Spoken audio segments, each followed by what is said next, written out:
Hello everyone and welcome back to our channel. We are Millennial Mom. If you don't know who is who, I'm Millennial. This is Mom.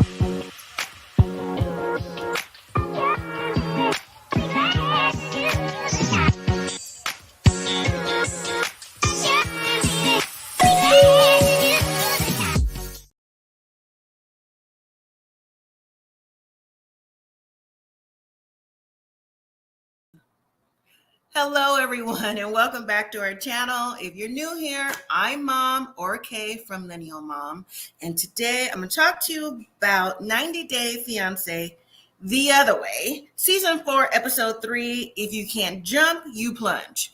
So 90 Day Fiancé is back. It came back yesterday after being off for a week or so due to the Super Bowl. So they are finally back to give us what is happening for this season. And you know what? Some of these couples already are giving off red flag. I mean, I don't even know if we have to even watch this season continue, which we will, before we already know that what they're doing doesn't seem like it's a good idea. Seems like it could be a possible situation like a catfish or something, but it's definitely something not clean in the water for a few of these couples already. And yes, it's very interesting. So hello to everyone on the replay. Hello to everyone in the chat. Hello to everyone. Hope you all are doing great. Everyone is safe on this Monday. It's a holiday for most. President's Day. So if you have the day off, such as myself, hopefully you enjoyed your day off because tomorrow back to work. But anyway, so hello, Sharon. I see you there in the comments. Thank you for joining, and everyone else. Also, too, if you haven't already subscribed to the channel, think about subscribing. Join the family so you can be up to date with the 90 Day Fiancé reviews. Also do Married at First Sight. And I was doing Love After Lockup. I'm thinking about getting back into it, but not sure on that tip yet. There's another show coming out in March called, what's it called? Something about husband, marrying husband, or sister husband. Is anyone interested in watching Sister Husband, the review about that? I think it's the first time I'm going to be watching it. So I'm not sure if you all have seen it before when it comes back on TLC in March. Hi, Dolores. What'd you say? You didn't watch the last episode waiting for the review? Okay. I don't think really you missed really too much from when they left off before went on a break for Super Bowl, but we did finally get to see Debbie and her background, the older lady that's going over to Morocco with her new love interest. So, all right, well, let's get started. Don't want to keep you all too long. Like I said, it's a holiday for some. You might be relaxing. It's in the evening time on the East Coast and beyond. Okay, so let's see. Let's start off with, to me, the who didn't give as much information this time around. So let's just start with Kris and Jeymi. So Kris, remember, she's from a small town in Alabama. Kris is the one in pink. She is finally made to Colombia to meet Jeymi. They're finally meeting after 1 year. And after many times, we learned that, remember, Jeymi said that Kris had ghosted her previously before. So she went to start a relationship with other people, another lady online in Texas. So, well, I guess they decided to give it a go, and they're together, and Jeymi has made it to Colombia. So one thing about this couple is I'm not really sure if Jeymi likes Kris. The vibe I'm getting, she don't like her the way Kris likes Jeymi. To me, that's the vibe that I'm getting. Anyways, they're in Colombia. Jeymi has actually picked out a nice apartment where they're going to live at. And so Kris is saying, well, I hope it's nice. She didn't even consult me on it. So hopefully, it's up to her expectations. So when Kris and Jeymi make it back to the apartment, there's all kind of balloons that's in there. So, I mean, Jeymi tried to make it nice, warming and welcoming, I guess, but there's no furniture in there except for a bed with 2 pillows with 2 large breasts on it, like a breast pillow. I've never seen that before. I'm sure you can get that somewhere. Order it in a specialty shop or wherever they get it from. I don't know, but it's clearly out there. They have awkward conversation. I mean, they're both happy that they've met finally, but I don't know. I think it's going to be culture shock for Kris coming from that small town in Alabama. Kris even says, I'm not in Alabama anymore.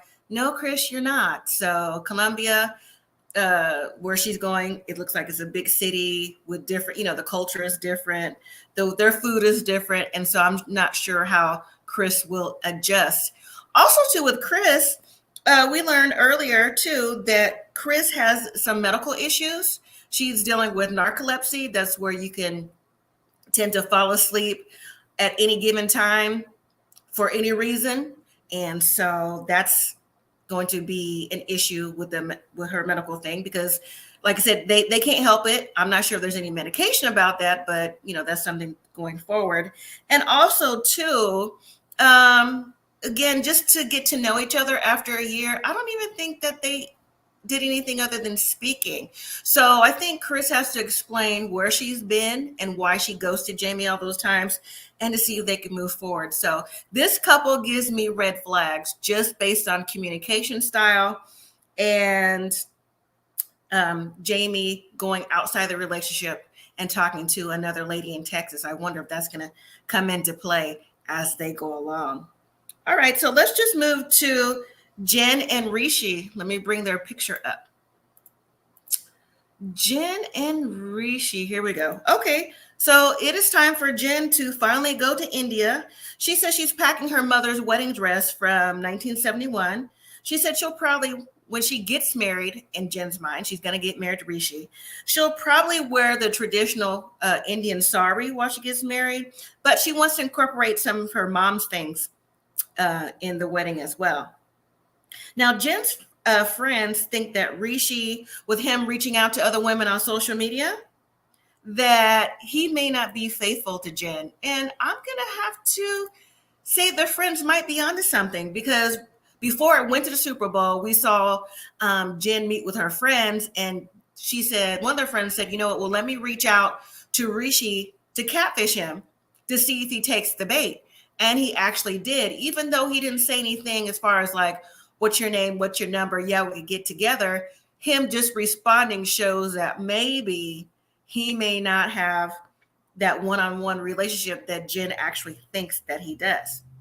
Well, Jennifer says she's optimistic to see Rishi. She's going back to be with her man and get married. And it's been 2 years that they haven't been together. When COVID happened, that's what kept them away for so long. But she's ready to go. So her family and her mom, her brother, her sister-in-law take her to the airport. And on the way, they're asking her different questions like, are you sure you want to be married? Are you sure you want to go to India? Like, what do you really know about him? Jen says she's cautiously optimistic, but she wants to, go there, get married anyways. But one thing that she said was, yes, Rishi has his apartment ready to go, and she's going to live there, but only she is going to live there. Rishi's not coming to live with her. And when she said that, of course, the family's looking like, what? Is it a cultural thing? And Jen kind of played it off like, yeah, it's a cultural thing. Well, in my opinion, just from how it's presenting, I think that, okay, it might be a cultural thing, but so not to make comparisons, but I'm going to make comparisons. When Jenny and Sumit got together, didn't Jenny live with the family, even though it was under false pretenses that she was there? But I think, yeah, Sumit got her an apartment too, and he actually snuck off to live with her. But Sumit was actually married, so he, or in the process of divorce, or maybe he was divorcing and the family didn't know from that situation because it was a whole big to-do. So it could be a cultural thing, but she also admitted, Jen and Rishi, that his family doesn't know about her. I mean, if that's not a red flag, how does she think that she's going to get married in a traditional way with the family and everything else if his family doesn't know? Is it that just me, or how is that coming across to you all that's watched the show up until now? And so anyway, her family, Jen's family, encourages her.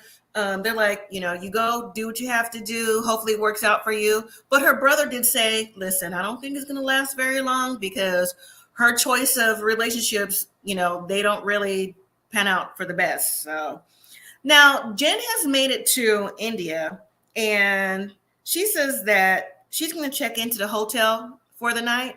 But where Rishi lives, he actually lives in another part of India where it's 6 hours away from the airport and hotel, another 6 hours she's got to go to. So she's going to rest and then go see him the next day. Now, when we see Rishi, okay, so he tells us he lives in a home with a joint family. It's him, his mom, his sister, his aunt, and his uncle. He says his father passed away a few years back. So all the responsibility is on him. And so his family is into the arranged marriage. That's their culture. And he's going to be set up with someone for him to be married along the way. Because we even see Rishi's mom, she's showing him pictures of someone on the phone that was sent to her that was a match from someone from their village. And Rishi's just sitting there looking like, oh, okay, like when are they coming? And it turns out the lady for the match is actually going to come like tomorrow, the next day. So maybe by the time this comes back on next week, or hopefully the week after, like 2 weeks or less, we're going to see Rishi get ready to go meet this match or whatever, because they're coming to the joint house. Now, this whole time, Rishi knows about this arranged marriage, but he doesn't want to tell the family about Jen. But he also thinks that when he does tell them about Jen and he marries her, then he don't have to go along with arranged marriage. And I'm thinking, wow, does he really think that's how it's going to work out? I mean, the mom was sitting there saying, and his uncle was saying it's about time. It's too long. You're getting older. You need to marry somebody. Like, who's going to take over this cleaning and everything else? I'm getting too old to be doing this. So apparently the family have been wanting Rishi to get married for quite some time, but Rishi's too busy, in the gym with his fitness on, because he's a fitness personal trainer. He's a fitness model. And apparently he's reaching out to women on social media. So this is something clearly his family doesn't know. But it also makes me wonder, what do the families think the reason that the cameras are there for? Like, I wonder what he said to justify that. Do you all think the same thing too? Like, why do they think that the cameras are there? Let me read your comment. Dolores, you say, that's definitely a red flag. Why doesn't his family know about her? Exactly. They don't know about her. I think he's afraid to tell her because of the traditional values. And he doesn't want to be in arranged marriage because that's their culture. And I think that's why, she's one, not Indian, and two, coming from somewhere else. And she's older. So it's kind of like the same yet similar of Jenny and Sumit, like the older lady from America, not Indian. The culture is not there. So I don't know how well that's going to last, but just red flags all over that. Just with Jen, even knowing that the family don't know about you, knowing that kind of like you're sneaking around, like, why would you want to be in a relationship with that? Like, how does that start a good foundation? I'll never understand. And Sharon, you say all these couples seem weird. Yes, there's always something going on with these couples. So, but the mom is tired of doing all the housework. She's ready to sit down. She feels like she needs a daughter-in-law to take over with her traditions, and that's what she's waiting on. So we'll see how long Rishi can hold off on this. Or do you all think that he'll have to get married or at least propose to the lady that they have arranged for him to be with? All right, so let's move to Isabel and Gabe. So Isabel's off with a drink with her friends to talk about Gabe coming to Colombia and how things will be. She's nervous, she's excited, but at the same time, her friends are talking to her like, do any of your family members know about his status, that he's trans? She says no. Now, the only person who knows that Gabe is trans is her daughter, because before they went on break, she was saying her daughter's her best friend and vice versa. And they were talking about, if her mom is happy, she's happy. Now, the way that they learned about Gabe being trans is on social media. And also, too, Gabe reached out and told her about his status. So there would be no, setbacks, no confusion. So if this is what you can deal with me going forward, you're okay with it, that's what we'll do. So Isabel decided, I like him. Maybe she's fallen in love with him and she wants to be with Gabriel. But here's the thing, though. She said that her son doesn't know, her mom doesn't know, and her dad doesn't know. She says that even she feels like her son and her mom will come around and accept Gabriel, but the dad may not. So even her friends were saying, so do you think the dad will accept him because, won't accept him because he's deep in his religious beliefs? Isabel says probably so, and she doesn't want to have to make the decision between a relationship with Gabriel and her family. That's going to be tough for her. Now, it went into other conversations too about the intimate side of Isabel and Gabriel. I mean, I thought that was a bit TMI. I mean, if the friends want to know, fine, but us as the viewer, especially me, I don't care what they do intimate wise. Isabel says she has a lot of questions to ask Gabe when he gets there about the intimacy part of it, but she says things function the way she feels they're supposed to function, and that's just what it is. So I would like to see the relationship progress with her and her kids first versus her kids and her family, because it depends on your mindset and what you believe, what you don't believe. Most relationships outside of heterosexual, it takes a lot for some people to adjust or accept those things. And I hope this couple, we don't see that type of negativity come out, because this is the first time we've seen a relationship on 90 Day about someone being trans. And I don't want it to be like, for lack of a better words, a circus when it comes to her family. I don't want the issue just to be based off of he's trans. I hope we get to see the relationship progress. Either it works and he stays also in Colombia, or, the relationship doesn't work out because, they just weren't compatible after all this time being apart. So that's what I hope for this particular relationship. But I am looking forward to see how they progress as the show goes along. I don't see any red flags with this couple because he was upfront and honest with her, and she knows about it, and her daughter knows about it. So I think they're on the right track. It just, if they'll last, because again, the cultural differences and just spending time together, if they'll work out or not. So that's what I think the issue is with this couple. Excuse me. I'm going to jump to Danielle and Johan. Excuse me. The thing about Danielle and Johan, and I put up a short too. I'm not sure if y'all seen it. If not, check it out after the video, the review. Danielle filed for bankruptcy a year ago. I think she's from New York. So her marrying Johan and moving to the Dominican Republic seemed like it could have been like a different type of agenda. I know, well, it comes across like she loves Johan and she wants to be with him, but meaning her and her financial status and moving to the Dominican Republic versus him coming over to America, now it seems like the puzzle pieces are fitting together, because maybe her financial status, until that all comes together and is straightened out, maybe she feels more comfortable living in the DR. But I also think she was not honest. I'm going to stick with that with Johan for the reasons why she wants to move to Dominican Republic. So let me read your comment.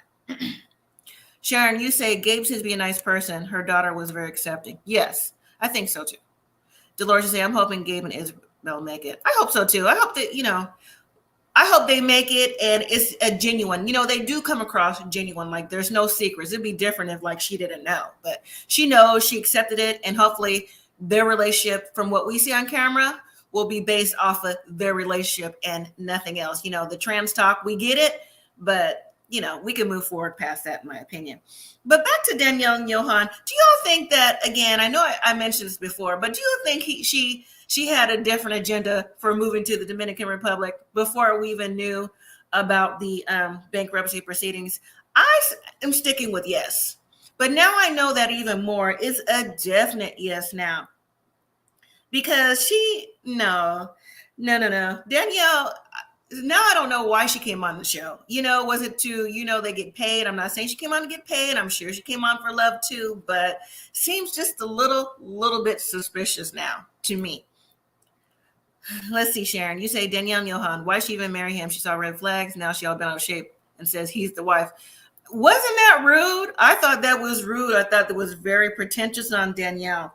But so when we see them, she's apologizing to him about how she talked to him and treated him about his butcher shop. She said she was rude. She was rude, but at the same time, it's as if what Johan said. Things are different. The standards are different when you go to a different country outside of America. Yes, I mean, the meat shop, the butcher shop, it didn't look like it was sanitary. It didn't. I mean, there was flies and stuff and things weren't in coolers.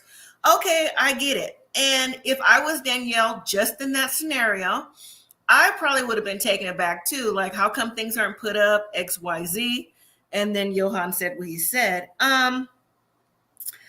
I think that Johan having a business, and even he said that, it's taken a bit of time for him, like a learning curve.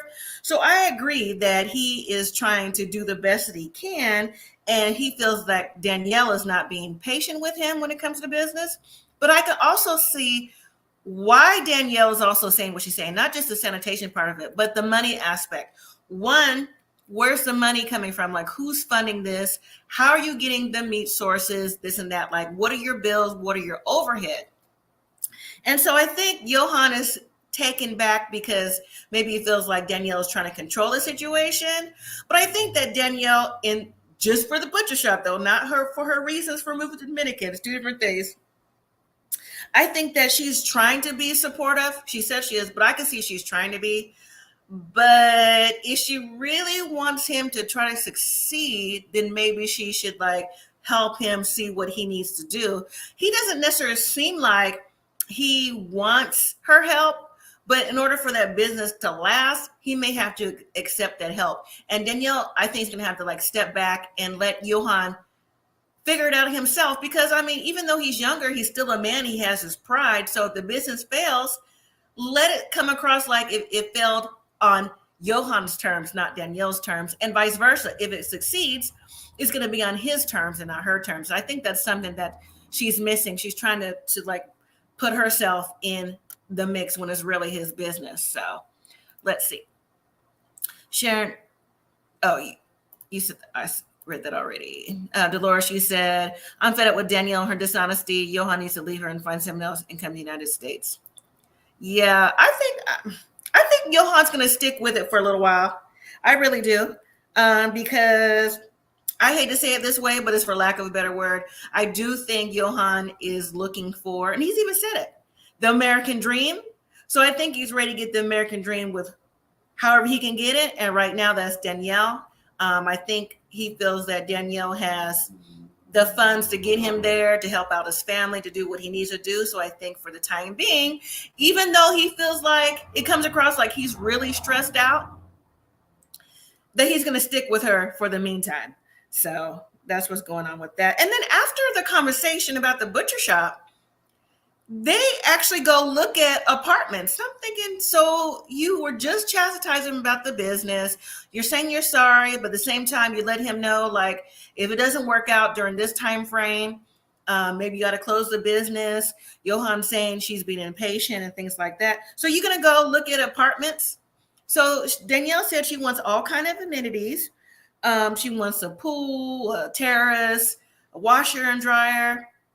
Just the things that we are used to here in the United States. I'm not saying other places don't have that, but where Danielle's from, she's used to that, New York, for having things that's standard necessities.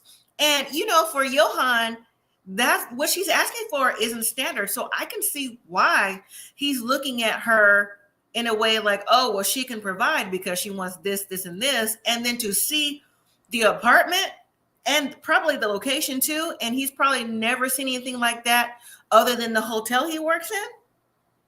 Because at his joint family home, they have a shower with a bucket and the same for the toilet with a bucket and, cramped living spaces and other people there. He's not used to certain things. And then when Danielle is told how much the apartment is like $2,000 American. And so she asked Johan, well, how much can you contribute? Because, it's going to be our place. And he says 5,000 pesos or 50,000, one or two. And she's like, what? That's all?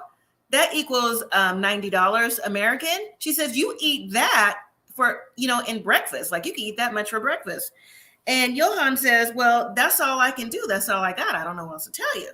And with this conversation, that's when Danielle goes in to talk about, do you expect me to cook, clean, pay the rent? I work from home. Who is going to do all this? Who's going to help me? And so Johan said, it's a woman's place to cook and clean. And that's when Danielle was like, you looked at him like he's got his nerve to say something like that. And so that's when Danielle threw out the comment, well, if I pay the rent, cook, clean, and still work from home, then that makes you my wife or something, my esposa, my wife. And I'm thinking, what does she really expect him to bring to the table? You, Danielle, seen his living conditions. He lives in a joint family. They don't have the amenities like you're used to. He helps out his family. You've seen the butcher shop. So those are other expenses. Like, what is it that you want him to do? I think Danielle is really living, when it comes to Johan, helping her out on anything, living in a fantasy land. I don't know what she is expecting for him. Like, because he's always going to help his family. That's the whole point of him coming to America as well, to help himself, for his modeling career, and send back to his family to help them out to be have a better life too. So she really thinks he could give her more than $90. And I think with him giving her that money, at least he's giving her something. It's showing effort. So I don't understand what she wants. Let me read some comments. Dolores, you say, I understand Danielle regarding the butcher shop and financial aspect, but not how the shop looked. That's how it is in other countries. Exactly. And you also say it would cost a lot to have all those amenities. Exactly. And Danielle's been to DR many times, so she knows better. Right. She should know better, but she doesn't. I think in a way she's looking for Johan to fail on every aspect, not just the butcher shop, but just, you're not helping me out. If we live here, you got to do X, Y, Z. When in reality, Danielle will probably live there anyways. The rent is probably comparable to the same thing as in New York, because New York is very expensive. And so that's just what it is. And then at the end of their scene, in her confessional, she's saying, well, if he doesn't help out or step up more, then she doesn't see the relationship working. Danielle, come on. I mean, really? She ought to know better. Like you said, Dolores, she's been to DR many times. She knows Johan's circumstances, and then with this butcher shop, there's more circumstances on top of that. So I think it's up to Danielle if she really wants a relationship to work out, and if it does, she just has to foot the financial bill, because unless he gets a different job or works more hours, that's just what it's gonna be. So I don't understand. Anyways, that's just Danielle. I go on about Danielle forever. All right, next up is Nicole and Mahmoud. Bring up the picture to remind you of Nicole and Mahmoud. So Nicole is packing before she moves to Egypt. She's going to Egypt for the second time. This is another red flag. Just keep them going till, from here to the moon and back. Red flag all over it. Nicole's parents are coming from Idaho to help her move out her apartment. They're coming for the second time, like I mentioned. She said she is concerned about going back to Egypt because of the strict ways that, depends on if you're with the Muslim or follow the Islamic Muslim religion, how women have to dress, what they can and they can't do. Nicole said that she doesn't know if she can conform that way. She said that's the reason why they broke up the first time, because, she felt like she was pressured to dress a certain way, and that's just not her. Well, when her parents come to help her get ready to go to the airport to fly back over to Egypt, another thing I didn't like about Danielle is, why did her family have to find out from somebody else on social media that their daughter got married the first time? Like, she didn't tell them at all. Not just that, she didn't tell them that she converted to the Islamic Muslim religion until they were sitting there, because they'd asked her, so when you go back over, do you have to, be a certain way, conform? She said she told them that she didn't have to convert, but she chose to. She did it 2 days before the wedding, and it was better for her to do that. And so then she goes give us the backstory of how she converted 2 days before they got married. And when they did get married, originally it was at the Justice of the Peace, but one of Mahmoud's uncles said in order for them to live together or stay together in a place, that they would have to get married at an actual wedding ceremony. So what they did was they happened to come up on somebody who was already in the process of getting married. They crashed their wedding, and then they said their vows at the table with cakes and everything else around them. So what? They crashed someone else's wedding and just gave the same whatever vows they have to say in that religion. So it would be a legit marriage. If that didn't throw off Nicole right there, I don't know what would, because her explaining it to me, I'm still in awe, honestly, just reading my notes back and just thinking about what she was saying. Even her mom was looking at her like, wow. And her dad too. Now, even though her parents are supportive, they wish that, of course, Nicole would have gave more consideration to what she's doing. And the dad is saying too, like when she goes over to Egypt, if something happens to her or if she gets in any type of trouble, he can't just go and, help her, rescue her. And Nicole is saying everything will be okay. And I just can't help but wonder if Nicole's the only child. I know she's from a small town in Idaho, but I mean, she just gives me like spur of the moment kind of things. I do what I want, spoiled, given everything she's ever wanted, and just living by the seat of her pants.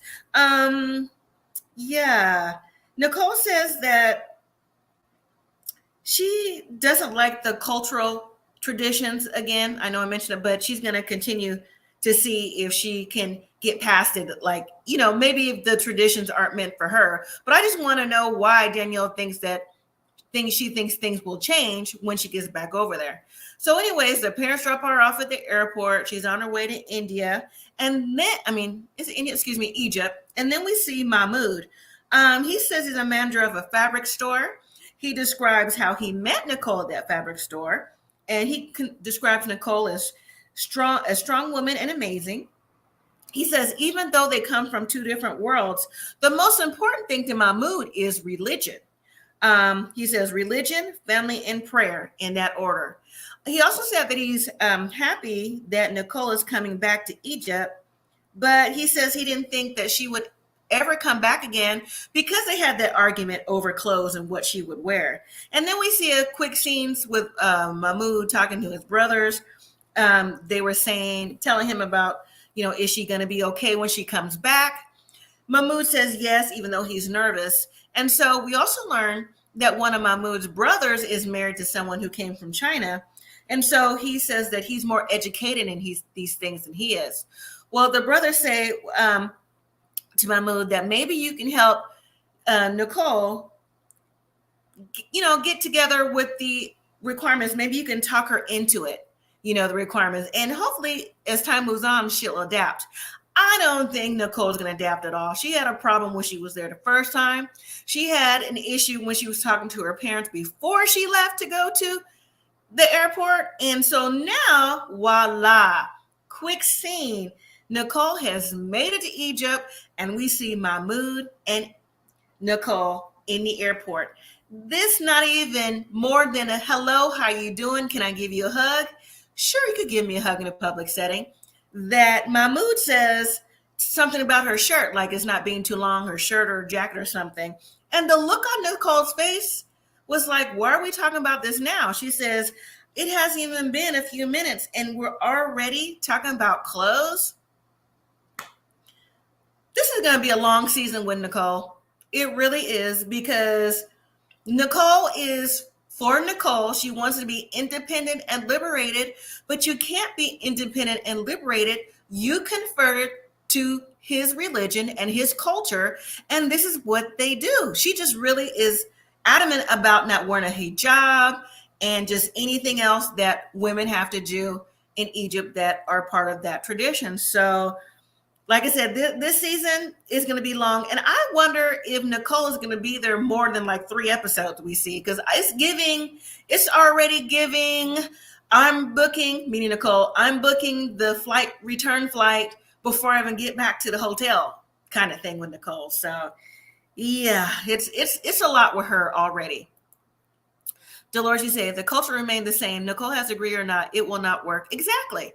It's not working now. I don't even know why she's even there.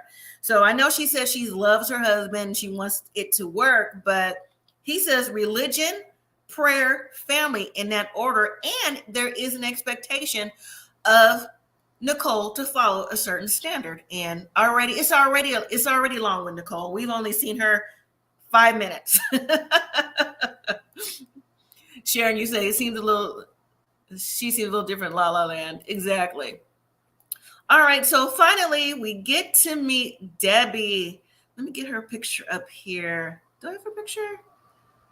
There you are, Debbie. Debbie and Osama. I should like this picture on the screen of Debbie better. It looks much more pleasing to the eye versus the Debbie we saw Sunday night, if you saw the show, or just even in the clips we see of Debbie. Because here, she doesn't look as eccentric as she is, but it's okay to be eccentric. But Debbie, I think, takes it a little extra with her being eccentric. So Debbie, 64, she describes herself as eccentric and goes by the beating of her own drum.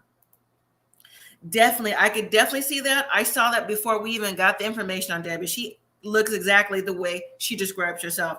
Perfect analogy. Debbie goes on to say, she gives a little background. She says that growing up, she had a traumatic childhood and issues growing up. She says that her mother dealt with mental health issues along the way. And so I guess that maybe she has some PTSD from that and just, that trauma. Maybe she's dealt with it. Maybe she hasn't. Debbie says she's an antique jeweler. She sells jewelry, and she says that antiquing and everything else also describes her style. Debbie has been married 2 times and has 2 children. Now, apparently, both of Debbie's husbands were womenizers in her own way. She said the first husband she was married to for 4 years, and she described him as a womanizer. And she said her second husband, I believe she said she was married for 20 years, and he kept leaving to go on extended vacations. She said she started to get suspicious, and so she hired a private detective. Now, anytime you have to hire a private detective, that's serious for any reason you feel you have to hire one. Anyways, the private detective found her ex-husband in a whole nother country with a different woman. So yeah, so after those instances, Debbie says she lost herself for a while. She swore off of men for 12 years until she met a poet on social media, and that was Osama. She says he was complimentary about her artwork at first, and then after 6 months, she went to go see Osama. So Debbie has already seen him once, traveled over there. She said she didn't realize how young he was until she got to Morocco. And so I wonder if he knew how much older she was before she came to Morocco the first time. Well, Debbie goes on to say that Osama said that age, it's not about age, it's about if you love somebody or not. Now, some people do follow the scenario, age is nothing but a number. I don't necessarily follow that. I think, yes, age is a number. Age is how old you are, how many times you've been around the sun, yes. But in my view, my opinion only, you can think differently, and that's fine. Sometimes, when there's an age gap, that can create an issue because you may not think the same, you may not feel the same way on certain topics. Depends on how big the age gap is. It can make a real huge difference. Well, if he's 24, so I wonder if he's 24 now, because if she said she went there 6 months ago, but when she met him 6 months in, but haven't seen him in 3 years. So is he 24 now, or was he 24 when she met him 3 years ago? Either way, he was either 20 to 21, and now he's 24 to 25. And she's still in her 60s because she's 67. So 3-4 years ago, she would have been 63, 64-ish, right? So that's still a big age gap. And, that's truly old enough to be someone's great grandmother, depending on, how far along spaced out the babies and the mothers and everything else are. So 40 years, that's a bigger age gap than even Jenny and Cement. Jenny and Cement is 30 years. This is 40 years. So, well, Debbie says she loves him. Nothing's going to keep her from him. And she's going to go get her man. Now, in the meantime, we meet Julian, that's Debbie's son. Julian happens to be a police officer, a lieutenant police officer, or something like that. Julian just came in like a bull in a china shop. I mean, he loves his mom. Debbie says he checks on her all the time, but he sent her down like, why are you going over there to Morocco? He's younger than you. He doesn't have any money. He lives in a third world country. He don't have no job. He's a catfish. Debbie says, why are you hating? That's pretty much what she said. Why are you hating? Why are you being hateful over my relationship? And I can understand that.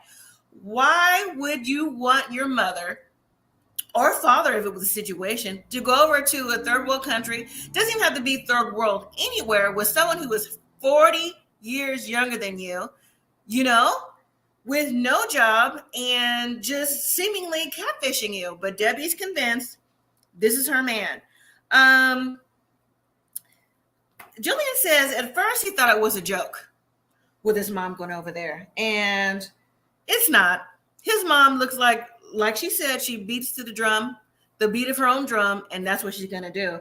She says that Osama hasn't asked her for any money yet.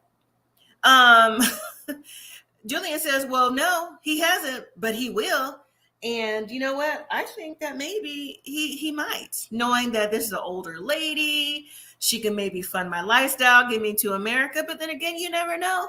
He could be in it for love. Age just might be the number. I, again, see red flags with this.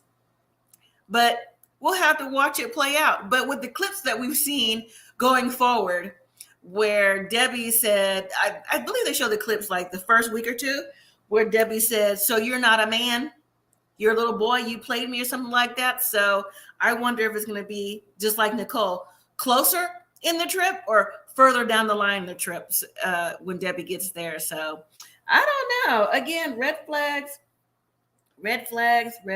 So I see red flags with Nicole is definitely number one. I mean, her going to Egypt, coming back, thinking that the culture is going to change for her or that Mahmoud's going to change for her. No, it's not at all. It's never going to change for her. It is what it is. She should have did her research before she went over. So that's how I look at it. Followed by Debbie and Osama. That's red flag number 2 to me. Number 3 is Jen and Rishi, because his family is determined to get him to be an arranged marriage. And I don't think they'll take lightly to Jen being there, because they seem like they're really into their culture and what they want for Rishi, and that these arranged marriages are already in the works for him. So yeah, so I'm not sure how that's going to pan out. But by next week's episode, everyone will be where they're supposed to be, whether it be Colombia, India, Morocco, Egypt. Everybody's going to be there. So I believe the show will officially get started, and we'll see how these relationships start progressing or not next week. So I'm definitely looking forward with that. Now, as far as Danielle and Johan, I think since they're a holdover from Love in Paradise, 90 Days in Paradise, I think we can already kind of see where the relationship is going. I think at the end of the day, Danielle will make the decision whether she's going to stay with Johan or not. But I don't see her leaving Johan anytime soon, because she really wants to be in the Dominican and be with him and have his baby. So if anybody leaves a relationship anytime soon, it's going to be him. But I don't think we're going to see that in this season. If it is, I'll be surprised, just like everyone else. So, all right. Well, did anyone have any more comments? to talk about before I let you go? And is anyone going to watch Marrying Sister Husband that's also coming out in March? Would you like a review of that? I'm not sure if that's coming on at the same time as 90 Day Fiancé, the franchise, or is it going to be, like two separate shows, or this season going to go off and then that's going to come on? So I'm not sure. But either way, if you're interested in that, I will review that too. So were there any more comments? And thank you, Dolores and Sharon and anybody else that's in the bushes watching and everyone else on the replay for joining. I really appreciate it. So, okay, well, if there's no questions or comments, I'm going to let everybody go. I appreciate you so much. I'll be back next Monday to talk about 90 Day the Other Way. So hopefully we'll see, like I said, everyone else make it to their destination and the relationships get started. Don't forget, we have Married at First Sight. The review will be out Wednesday night into Thursday morning, and I go live every Thursday evening for those of you who can join or watch the replay. So, all right, everyone, thank you so much for watching. I appreciate everyone. Don't forget to hit that like, subscribe, and share. And until next time, live simply, be grateful.